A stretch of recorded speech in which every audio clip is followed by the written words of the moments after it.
Evo lektire za ovaj mjesec. Mislim da će ti se svidjeti i više nego što očekuješ. Lektira.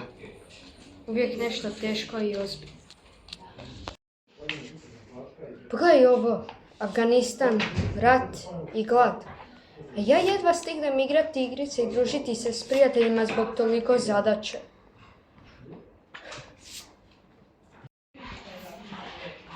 Gdje sam ja to? Ovo nije Kabul. Gdje je tržnica? Kako ću kupiti brašno? Ej, ti izgledaš kao da si došla iz moje knjige. Jesu li tu negdje skrivene kamere? Nemam vremena za igre i kamere. Obitelj čeka. Ako ne radim, ne jedemo. Moram požuriti. Kakvo je ovo mjesto uopće? Gdje je tržnica?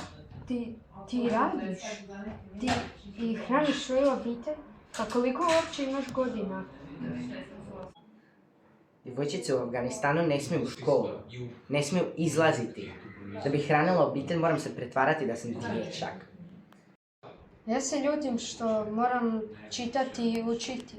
Mislim da nisam ni shvaćao kako je živjeti kada je sve zabranjeno, bez škole i bez prijatelja. Ti imaš školu, slobodu, mir i prijatelje. To je dar. Čuvaj ga. Žurim, moram se vratiti kući.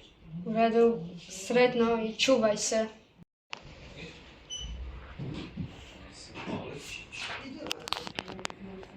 Neke knjige nisu samo priče.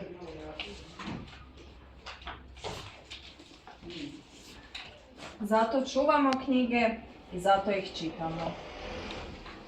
Cijenimo ono što imamo.